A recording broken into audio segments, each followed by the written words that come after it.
अर्जुन ने कहा, हे कमल नयन, अब आप अधिक मास के कृष्ण पक्ष की एकादशी का नाम तथा उसके व्रत का विधान बताने की कृपा करें। इसमें किस देवता का पूजन किया जाता है तथा इसके व्रत से किस फल की प्राप्ति होती है। भगवान श्री कृष्ण ने कहा, हे अर्जुन, इस एकादशी का नाम परमा एकादशी है। इसके व्रत से सभी पाप नष्ट हो जाते हैं तथा मनुष्य को इहलोक में सुख तथा परलोक में सद्गति प्राप्त होती है। इसका व्रत पूर्व में कहे विधानानुसार करना चाहिए और भगवान विष्णु का धूप, दीप, नैवेद्य, पुष्प आदि से पूजन करना चाहिए। इस एकादशी की पावन कथा, जो कि महर्षियों के साथ काम्पिल्य नगरी में हुई थी, वह मैं तुमसे कहता हूँ, ध्यान पूर्वक श्रवण करो। काम्पिल्य नगरी में सुमेधा नाम का एक अत्यंत धर्मात्मा ब्राह्मण रहता था। उसकी स्त्री अत्यंत पवित्र तथा पतिव्रता थी। किसी पूर्व पाप के कारण वह दंपति अत्यंत दरिद्रता का जीवन व्यतीत कर रहे थे। ब्राह्मण को भिक्षा मांगने पर भी भिक्षा नहीं मिलती थी। उस ब्राह्मण की पत्नी वस्त्रों से रहित होते हुए भी अपने पति की सेवा करती थी तथा अतिथि को अन्न देकर स्वयं भूखी रह जाती थी और पति से कभी किसी वस्तु की मांग नहीं करती थी। दोनों पति पत्नी घोर निर्धनता का जीवन व्यतीत कर रहे थे। एक दिन ब्राह्मण अपनी स्त्री से बोला, हे प्रिय, जब मैं धनवानों से धन की याचना करता हूँ तो वह मुझे मना कर देते हैं। गृहस्थी धन के बिना नहीं चलती, इसीलिए यदि तुम्हारी सहमति हो तो मैं परदेश जाकर कुछ काम करूं, क्योंकि विद्वानों ने कर्म की प्रशंसा की है। ब्राह्मण की पत्नी ने विनीत भाव से कहा, हे स्वामी, मैं आपकी दासी हूँ। पति अच्छा और बुरा जो कुछ भी कहे, पत्नी को वही करना चाहिए। मनुष्य को पूर्व जन्म में किए कर्मों का फल मिलता है। सुमेरु पर्वत पर रहते हुए भी मनुष्य को बिना भाग्य के स्वर्ण नहीं मिलता। पूर्व जन्म में जो मनुष्य विद्या और भूमि दान करते हैं, उन्हें अगले जन्म में विद्या और भूमि की प्राप्ति होती है। ईश्वर ने भाग्य में जो कुछ लिखा है उसे टाला नहीं जा सकता। यदि कोई मनुष्य दान नहीं करता तो प्रभु उसे केवल अन्न ही देते हैं। इसीलिए आपको इसी स्थान पर रहना चाहिए, क्योंकि मैं आपका विछोह नहीं सह सकती। पति बिना स्त्री की माता, पिता, भाई, ससुर तथा संबंधी आदि सभी निंदा करते हैं। इसीलिए हे स्वामी, कृपा कर आप कहीं न जाएं। जो भाग्य में बदा होगा वह यहीं प्राप्त हो जाएगा। स्त्री की सलाह मानकर ब्राह्मण परदेश नहीं गया। इसी प्रकार समय बीतता रहा। एक बार कौंडिन्य ऋषि वहां आए। ऋषि को देखकर ब्राह्मण सुमेधा और उसकी स्त्री ने उन्हें प्रणाम किया और बोले, आज हम धन्य हुए। आपके दर्शन से आज हमारा जीवन सफल हुआ। ऋषि को उन्होंने आसन तथा भोजन दिया।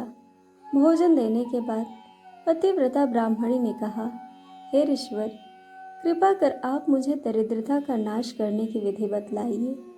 मैंने अपने पति को परदेश में जाकर धन कमाने से रोका है। मेरे भाग्य से आप आ गए हैं। मुझे पूर्ण विश्वास है कि अब मेरी दरिद्रता शीघ्र ही नष्ट हो जाएगी। अतः आप हमारी दरिद्रता नष्ट करने के लिए कोई उपाय बताएं। ब्राह्मणी की बात सुन कौंडिन्य ऋषि बोले, हे ब्राह्मणी, मलमास के कृष्ण पक्ष की परम एकादशी के व्रत से सभी पाप, दुख और दरिद्रता आदि नष्ट हो जाते हैं। जो मनुष्य इस व्रत को करता है वह धनवान हो जाता है। इस व्रत में नृत्य, गायन आदि सहित रात्रि जागरण करना चाहिए। भगवान शंकर ने कुबेर जी को इसी व्रत को करने से धनाध्यक्ष बना दिया था। इसी व्रत के प्रभाव से सत्यवादी राजा हरिश्चंद्र को पुत्र, स्त्री और राज्य की प्राप्ति हुई थी।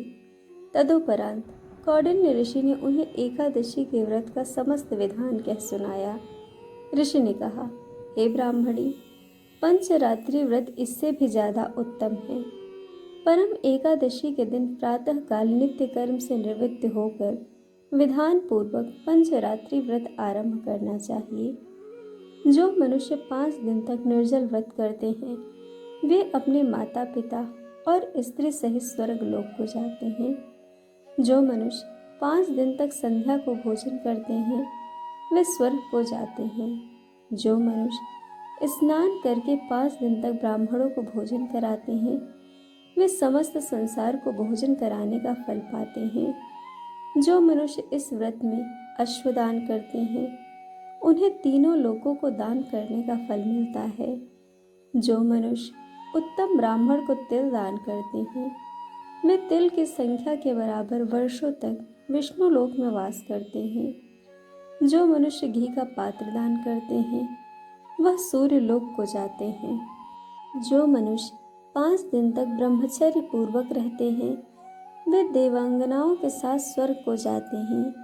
हे ब्राह्मणी, तुम अपने पति के साथ इसी व्रत को धारण करो, इससे तुम्हें अवश्य ही सिद्धि और अंत में स्वर्ग की प्राप्ति होगी। कौंडिन्य ऋषि के वचनानुसार ब्राह्मण और उसकी स्त्री ने परम एकादशी का 5 दिन तक व्रत किया। व्रत पूर्ण होने पर ब्राह्मण की स्त्री ने एक राजकुमार को अपने यहाँ आते देखा। राजकुमार ने ब्रह्मा जी की प्रेरणा से एक उत्तम घर जो कि सब वस्तुओं से परिपूर्ण था उन्हें रहने के लिए दिया। तदुपरांत राजकुमार ने आजीविका के लिए एक गांव दिया। इस प्रकार ब्राह्मण और उसकी स्त्री इस व्रत के प्रभाव से इहलोक में अनंत सुख भोग कर अंत में स्वर्ग लोक को गए। भगवान कृष्ण ने कहा, हे अर्जुन, जो मनुष्य परम एकादशी का व्रत करता है उसे सभी तीर्थों व यज्ञों आदि का फल प्राप्त होता है। जिस प्रकार संसार में 2 पैरों वालों में ब्राह्मण, 4 पैरों वालों में गौ, देवताओं में इंद्र श्रेष्ठ हैं, उसी प्रकार मासों में अधिक मास उत्तम है। इस माह में पंचरात्रि अत्यंत पुण्य देने वाली होती है। इस माह में पद्मिनी और परम एकादशी भी श्रेष्ठ है। इनके व्रत से सभी पाप नष्ट हो जाते हैं। अतः दरिद्र मनुष्य को एक व्रत जरूर करना चाहिए। जो मनुष्य अधिक मास में स्नान तथा एकादशी व्रत नहीं करते उन्हें स्वयं को घात पहुंचाने का पाप लगता है। यह मनुष्य योनि बड़े पुण्य से मिलती है। इसीलिए मनुष्य को एकादशी का व्रत अवश्य करना चाहिए। हे कुंती पुत्र अर्जुन, जो तुमने पूछा था वह मैंने विस्तार पूर्वक बतला दिया। अब इन व्रतों को भक्ति पूर्वक करो। जो मनुष्य अधिक मास की परम एकादशी का व्रत करते हैं वह स्वर्ग लोक में जाकर देवराज इंद्र के समान सुख का भोग करते हुए तीनों लोकों में पूजनीय होते हैं। तो इस प्रकार दरिद्र का नाश करने वाली परम एकादशी व्रत कथा पूर्ण हुई। दोस्तों, आपको कथा कैसी लगी यह हमें कमेंट करके ज़रूर बताइएगा और चैनल को सब्सक्राइब, वीडियो को लाइक शेयर करना बिल्कुल मत भूलिएगा। वीडियो देखने के लिए आप सभी का बहुत बहुत धन्यवाद। जल्द मिलेंगे एक और नई कहानी के साथ।